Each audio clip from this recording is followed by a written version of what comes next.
নমস্কার বন্ধুরা, আজকে পয়লা জানুয়ারি, নতুন বছরের অনেক অনেক শুভেচ্ছা জানাই আপনাদের সকলকে। নতুন বছরটা যাতে সবারই খুব খুব ভালো কাটে। জানি জীবন মানে কখনো আপ এবং কখনো ডাউন, তবুও তার মধ্যে থেকে আমাদেরকে ভালো থাকতে হবে।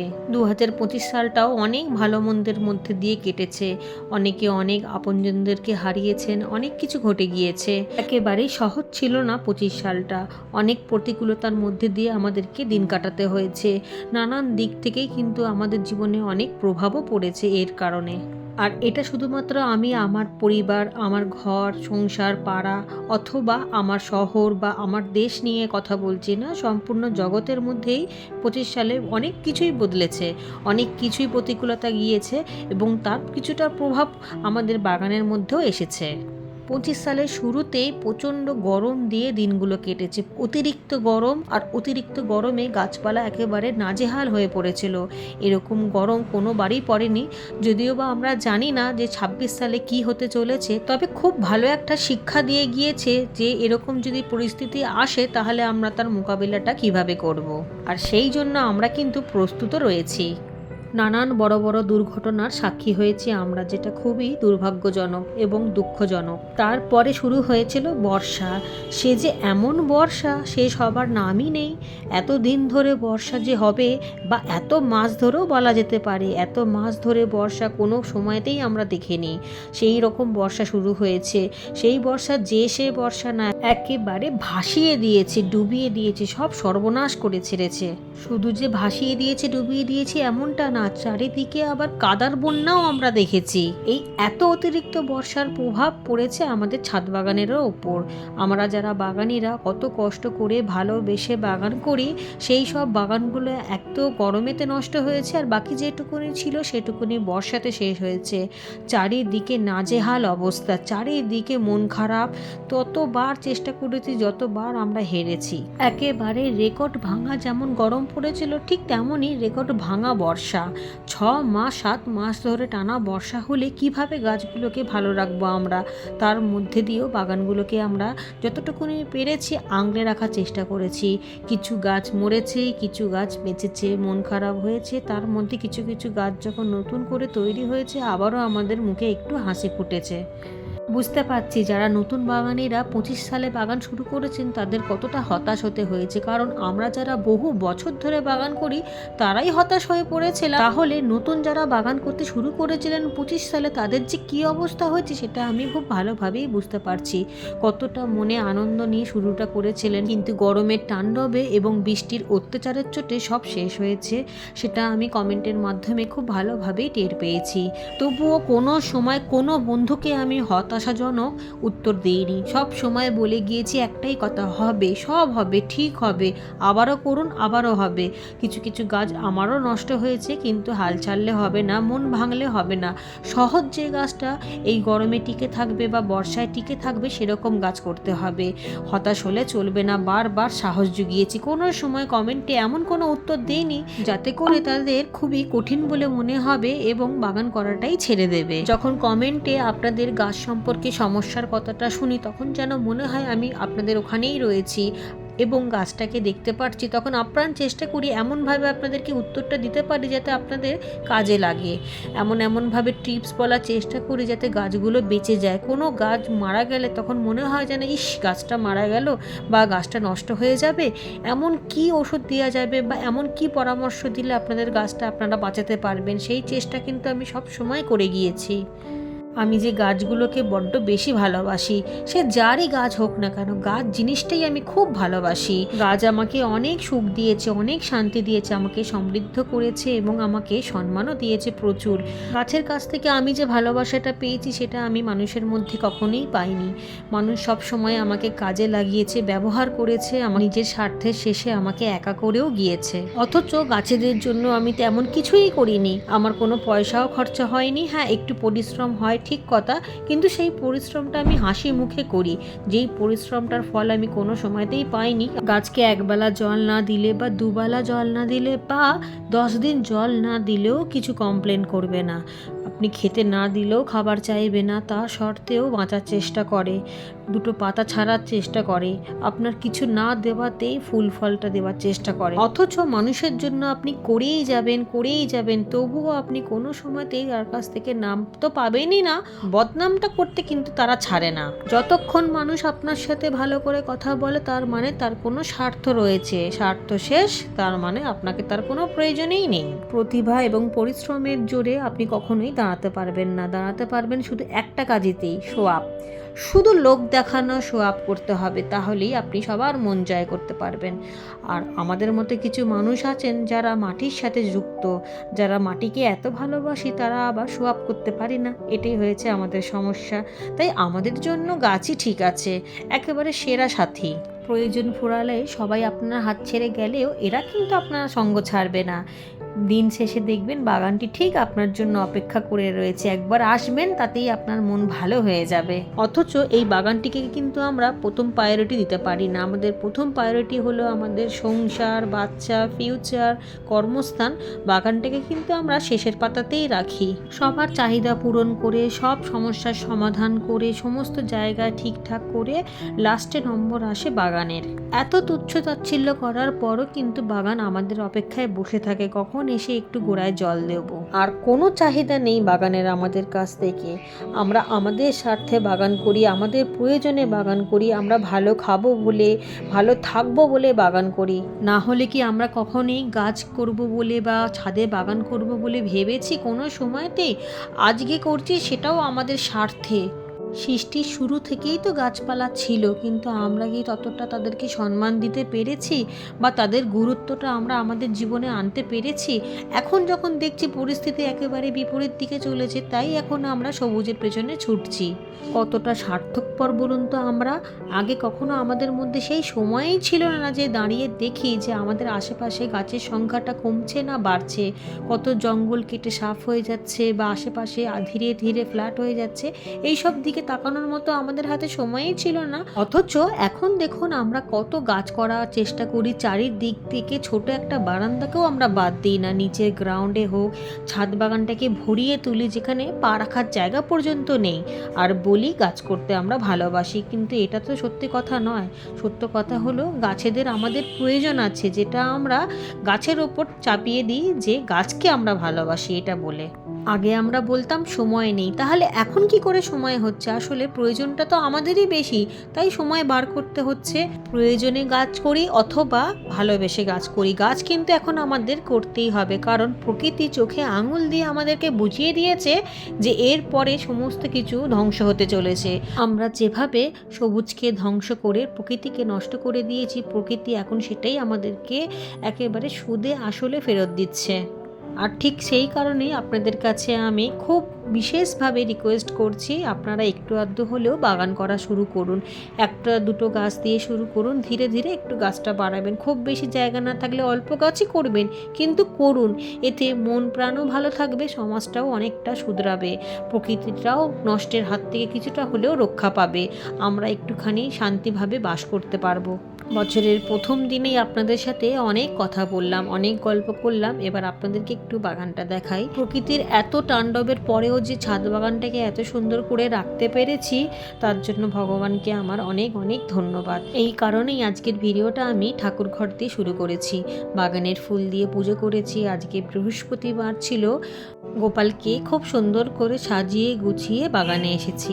গতকালকে আপনাদেরকে দেখিয়েছি বাগান পুরো পরিষ্কার করে গিয়েছি, কিছু কিছু গাছও বসিয়েছি, অনেক মাটি তৈরি করেছি, টব ভরে রেখেছি। আজকে বছরের প্রথম দিন, বাড়িতে সবাই রয়েছে, তাই বাগানে আজকে আর সময় কাটানো যাবে না। সেই কারণে বাগানের কোনো কাজ করতে পারবো না বলেই কালকে সমস্ত কাজ গুছিয়ে দিয়ে গিয়েছিলাম। আজকের দিনটা সম্পূর্ণ পরিবারের মানুষদেরকে দিতে হবে, যেমনটি আমি কিছুক্ষণ আগেই বললাম, পরিবারকে আগে সময় দেব, তারপর বাগান। আর বাগানে তেমন কোনোভাবে আজকে খাবার টাবারও দেওয়ার নেই, এমনকি জলটাও দেওয়ার প্রয়োজন নেই, কারণ বেশ ভালোই কুয়াশা ছিল। এখন রোদ উঠেছে কিন্তু গাছগুলো ঠিক ঠিকঠাকই রয়েছে। একটু বেলা বাড়লে যদি জলের প্রয়োজন হয় তাহলেই জল দেবো, তবে সব গাছে নয়, কিছু কিছু গাছে, সব গাছে জল দেবার কোনো প্রয়োজন নেই। এপাশে দেখুন বিট গাছগুলো কত সুন্দরভাবে বাড়ছে। যেরকম যা জায়গা ছিল সেরকম টবে টবে দিয়ে দিয়েছি, কোনোটা 6 ইঞ্চি, কোনোটা 8 ইঞ্চি, আসলে যেই যেই টবগুলো খালি হয়েছে সেই সেই টবের মধ্যে এক সারিভাবে দিয়ে গেছি। অনেকগুলো চারা উঠেছিল তো সেই কারণে। এপাশে ডালিয়া গাছগুলোর থেকে একটা ডালিয়া গাছে কিন্তু কুড়িও চলে এসেছে, খুব সুন্দর চেহারা নিয়েছে ডালিয়া গাছগুলো। বাঁধাকপিগুলো দারুণ সুন্দর সাইজের হচ্ছে, কত সুন্দর বাঁধতে শুরু করেছে। আরও একটু ভালোভাবে বেঁধে যাক, তারপর তোলা শুরু করব। এপাশে একটা ডাঁটা গাছও উঠেছে বাঁধাকপি গাছের গোড়া থেকে। এই বেগুনটাও তোলার মতো হয়ে গিয়েছে, সাথে অনেক নতুন নতুন কড়া এসেছে। এই কড়াগুলো কিন্তু সেট হয়ে যাবে, খাবার তো দিয়েছি তাই আর খাবার দেবার প্রয়োজন নেই। এদিকে দেখুন বড় একটা ডালিয়া গাছের কুড়ি চলে এসেছে, অন্যদিকে আর একটা ডালিয়া গাছেও কুড়ি এসেছে, কিন্তু সেই ডালিয়া গাছটা গাঁদা গাছের গোড়ায় লাগিয়েছিলাম, সেটা ওই গাঁদা গাছের মধ্যে দিয়ে উঠেছে। গাছটার চেহারাটা ভালো না হলেও কুড়িটা কিন্তু এসেছে। যখন ফুলটা ফুটবে তখন দেখতে ভারী ভালো লাগবে। আর এপাশে ডালিয়া গাছগুলো এখনো পর্যন্ত কুড়ি আসেনি, এগুলো আর একটু বাড়ুক। এপাশে সাদা মূলো গাছটা দেখুন কি সুন্দর দেখতে হয়েছে, গাছটা দেখেই মনটা একেবারে ভরে গেল। এপাশে সাদা মূলোটাও বেশ সুন্দরভাবে নামতে শুরু করে দিয়েছে। আর তারই সাইড দিয়ে লেটুস বসিয়েছিলাম, লেটুসগুলো সুন্দরভাবে বাড়ছে। এদিকে লাল মূলো বেশ কিছুটা তুলে নিয়েছি, বাকি মূলোগুলো সুন্দরভাবে বাড়ছে। পাশে পালং শাকগুলো কয়েকদিন আগেই আমি তুলে নিয়েছিলাম, আবারও নতুন নতুন পাতা উঠছে। আর এই দেখুন, এটা হচ্ছে সেই গাঁদা গাছটা যেখান থেকে ডালিয়া গাছটা উঠেছে। গাছটা একেবারেই ভালো হয়নি, তবে একটা ডালিয়ার কুড়ি এসছে। পিটুনিয়াগুলো কালকেই আমি খুব ভালোভাবে এখানে বেড়া তৈরি করে দু সাইড দিয়ে কিন্তু ঝুলিয়ে দিয়েছি। দেখতে কি দারুণ লাগছে, এই জায়গাটা পুরো ফুলে ভরে গিয়েছে নিচে উপরে। আর নিচের দিকে তো গরমের গাছে ডালপালা সব কাটাই ছাটাই করে পরিষ্কার করে দিয়েছি, এর কারণে নিচে কিন্তু অনেকটাই রোদ আসছে। নিচে যেহেতু গাজর গাছগুলো রয়েছে তাই রোদটাও পাওয়াটা খুব দরকার।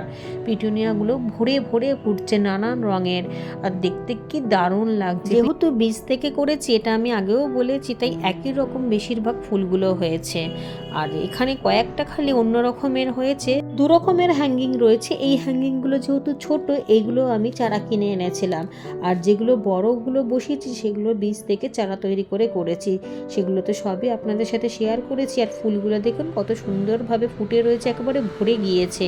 আরও রয়েছে যেগুলো এখনো পর্যন্ত ফোটা শুরু হয়নি, সেগুলো নিচেই রেখেছি। এই হ্যাঙ্গিং টবগুলো কিন্তু অনেক পুরনো, প্রায় 3 বছর পুরনো। যখনই শীত চলে যায় তখনই তুলে দিই, কারণ যে পরিমাণে গরম পড়েছে সেই পরিমাণে রাখলে আর এগুলো একটাও টিকে থাকতো না, সব কটাই ফেটে যেত। এগুলোকে আবারও ধুয়ে ঠুয়ে পরিষ্কার করে তুলে রাখবো। এই জবা গাছের ফুলটা সেই বর্ষার আগে থেকে ফোটা শুরু করেছে, এখনো পর্যন্ত ফুটে চলেছে। আর এটাও তাই, সেই যে বর্ষার শেষের থেকে শুরু হয়েছে এখনো পর্যন্ত কিন্তু ফুটে চলেছে। অত্যাধিক বেশি গরম পড়লে কিন্তু এইগুলো আর ফুটবে না, তখন কুড়ি আসে, কিন্তু কুড়িগুলো বেশিরভাগই পুড়ে গিয়ে নষ্ট হয়ে যায়, ঝরে পড়ে যায়, তখন খাবার দিয়েও কোনো লাভ হবে না। তবে দেশি জবা গাছগুলোতে আবার সারাটা বছর ফুল দেয়, এতদিন পর্যন্ত কিন্তু দিচ্ছিল, এই কটা দিনের ঠান্ডাতে ফুল দেওয়া বন্ধ হয়ে গিয়েছে। এপাশে কসমসের গাছগুলোতেও ফুলগুলো ভরে গিয়েছে, প্রচুর প্রচুর কুড়ি এসছে। গোলাপের এই গাছটাতে কত কুড়ি এসছে দেখুন, এটা ভেরিকেটেড গোলাপ। কদিন আগে দেখালাম এক রঙের গোলাপ, সে গাছটাতেও সমস্ত কুড়িগুলো থেকে ফুলগুলো ফুটে গিয়েছে। আবারও খাবার দিতে হবে, তাহলে সেখান থেকে আবারও অনেক কুড়ি চলে আসবে। চন্দ্রমল্লিকার সাদা ফুলগুলোকে আমার ভীষণ ভালো লাগে, সাথে এই হলুদগুলো। চেষ্টা করি বাগানে এই দুটো গাছ অন্তত রেখে দেবার, সাদা এবং হলুদ, এই দুটো কালারই আমার ভারী পছন্দ। শীতকালীন ফুল গাছের মধ্যে এই ন্যাস্টেনিয়ামের গাছটা কিন্তু অনেক কষ্ট সহ্য করতে পারে, একেবারে গরমের মাঝামাঝি পর্যন্ত ফুল দেয়। প্রচুর পরিমাণে কষ্ট সহ্য করে, শীত সহ্য করে, রোদ সহ্য করেও ফুল ফুটতে থাকে। এটা একটা আয়ুর্বেদিক গাছও বটে, ফুলের রঙটাও কিন্তু দারুণ দারুণ। আর এদিকে কসমসে দেখুন কত কুড়ি এসছে। পুরনো ফুলগুলোকে তুলে নিয়েছিলাম, পুরনো ফুলগুলোকে তুললেই এখান থেকে আবার নতুন নতুন অনেক কুড়িতে ভরে যাবে। এই গাছটার ফুলও কিন্তু অনেক দিন পর্যন্ত থাকে। এপাশে লাউ গাছে দেখুন একসাথে 4টে লাউ বড় হচ্ছে, দুদিক দিয়ে দুটো দুটো করে লাউ। প্রচুর কাটিং ছাটিং কালকেও করে দিয়েছি, ওয়েদারটাও ভীষণ ভালো। আর এদিকে টমেটো গাছে টমেটো একেবারে ভরে গিয়েছে, এখান থেকে অনেক টমেটো কিন্তু আমি তুলেও নিচ্ছি, কারণ একসাথে তো সব টমেটো পাকে না, এই রোজই 4টে 5টা করে করে পাকে আর রোজই তুলে নিলে আরও টমেটোগুলো কড়া পড়বে, আর সেখান থেকে প্রচুর ফুলগুলো ফুটে টমেটোতে আরও ভরে যাবে।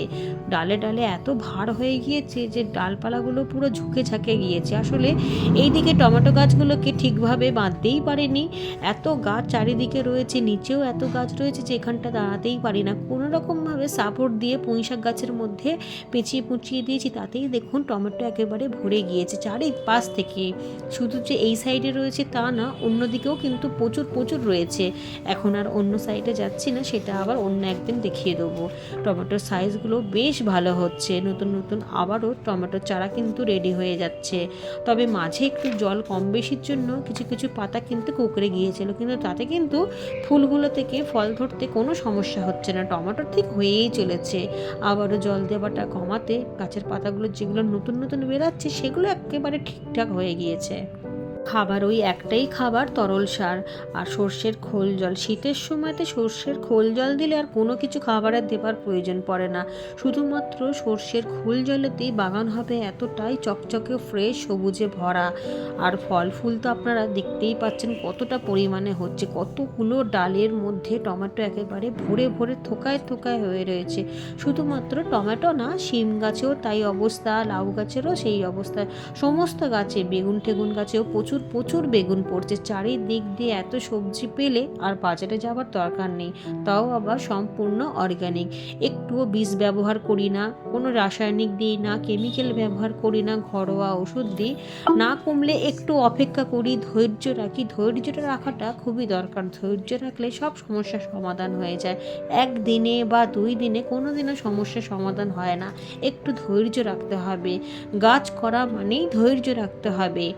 এপাশে রঙিল বাঁধাকপিগুলো দারুণভাবে কিন্তু বাঁধতে শুরু করেছে, কিন্তু রঙিল যে ফুলকপিগুলো রয়েছে সেগুলো কিন্তু এখনও পর্যন্ত গাছ বেড়েই চলেছে, ফুলকপি এখনও পর্যন্ত আসেনি, আসবে, একটু দেরি হবে।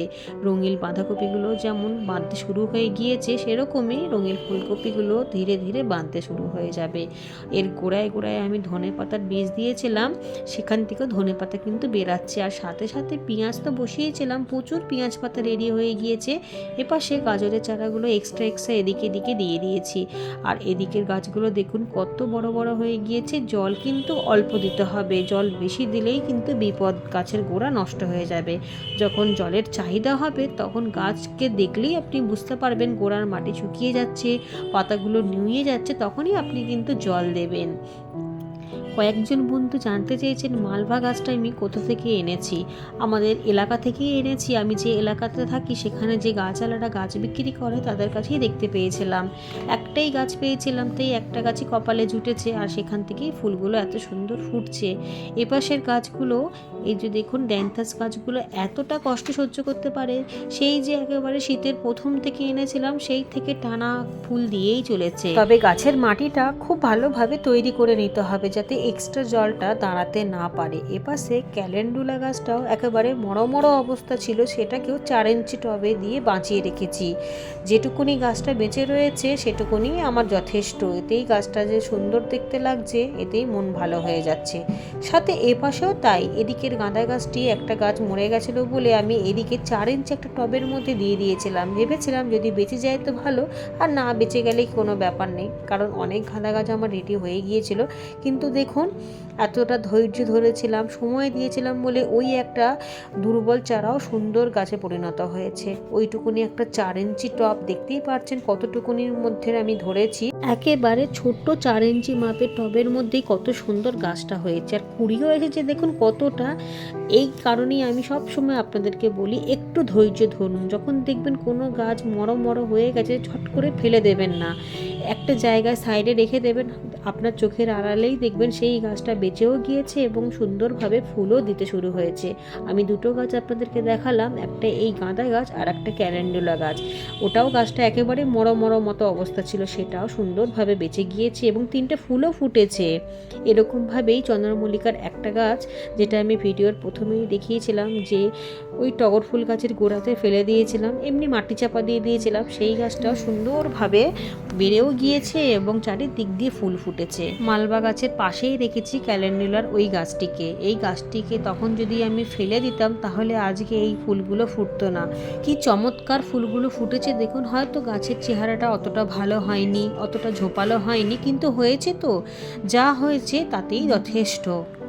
তবে ছোট ছোট হলেও কুড়ি কিন্তু অনেক আসছে, আশা করি এখান থেকে অনেকটাই ফুল পাওয়া যাবে। চলুন এবার লাউ গাছের কাছে যাওয়া যাক। লাউ গাছে এখনও পর্যন্ত আমি 16টি লাউ তুলে নিয়েছি, এখনও দেখুন আরও 4টে লাউ পড়েছে, দু সাইডে দুটো দুটো করে লাউ পড়েছে। আর লাউয়ের চেহারা কিন্তু বেশ ভালো। কালকেই লাউ গাছের আবারও কাটাই ছাটাই করেছি। এখানে সিমের নতুন করে ফুল এসেছে চারিদিক দিয়ে, লাউ গাছের পিছনেও অনেক ফুল এসেছে। আর এদিকে লাউগুলো দেখুন কত সুন্দর দেখতে হয়েছে। একেবারে একটাই ফ্রেমে তুলছি, দেখুন একসাথে 4টে দেখানোর আপনাদেরকে চেষ্টা করছি। দূর থেকে ফুলগুলো কিন্তু ভারী সুন্দর লাগছে, নানান রং বেরঙের ফুলগুলো। বেগুন গাছের কাছে চলে এসেছি, কত বেগুন পড়েছে দেখুন। বেগুনগুলো কিন্তু ধীরে ধীরে বাড়ছে, চারিদিক দিয়ে বেগুন পড়েছে, গাছ ভরে গিয়েছে বেগুনে। প্রচুর বেগুন কিন্তু আমি তুলেছি। শীতের গাছে হোক বা গরমের গাছে, এই কথাটা আমি আপনাদেরকে বারবার বলি যে বেগুন গাছে খাবারটা একটু বেশিই দিতে হবে অন্যান্য গাছের তুলনাতে। বেগুন গাছে ওই 1 মাস পর পর খাবার দিলে কিন্তু এত সুন্দর বেগুন পাওয়া যাবে না। প্রতিটা সপ্তাহে আপনাদেরকে খাবার দিতে হবে। আমি সব রকম খাবার মিশিয়ে দিই যখন যেরকম খাবার থাকে। সাথে পাশে এই লেবু গাছটাতেও প্রচুর প্রচুর লেবু হয়েছে, লেবুতে একেবারে ভরে গিয়েছে। পাশাপাশি আরও যে দুটো লেবু গাছ রয়েছে তাতেও কিন্তু প্রচুর লেবু এসেছে।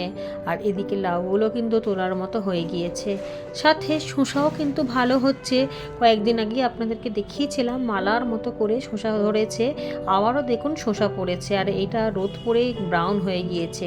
3টে শসা এখনও হয়েছে, এগুলো 2-1 দিনের মধ্যে তুলে নিতে হবে। তবে ব্রাউনটা তুলে নিতে হবে, ওটা কিন্তু পাকা না। প্রচণ্ড রোদের তাপ হলেই কিন্তু এরকম ব্রাউন কালার হয়ে যায়, কাটলে ভেতরটা একেবারেই কচি রয়েছে। শসা গাছের চেহারাটা খুব একটা ভালো নয়, কিন্তু শসা ভালোই হচ্ছে। এর পাশে নতুন নতুন কপি গাছগুলো যেগুলো পরে বসিয়েছিলাম, মানে 3য় ধাপের যে কপিগুলো, সেগুলোতেও ফুল আসতে শুরু হয়ে গিয়েছে। চেহারা তো দারুণ হচ্ছে, কপির সাইজটাও কিন্তু ভালো হবে। এখানে যেহেতু ক্যারেটটা ছোট ছিল তাই দুটো দুটো করে আমি গাছ দিয়েছিলাম, তাতেই কিন্তু এত সুন্দর কপি ধরেছে। এইগুলোও কিন্তু খুব তাড়াতাড়ি বড় হয়ে যাবে। ঠিক আছে বন্ধুরা, আজকের ভিডিওটা আমি এখানেই শেষ করলাম। আপনারা সবাই খুব ভালো থাকুন এবং সুস্থ থাকুন।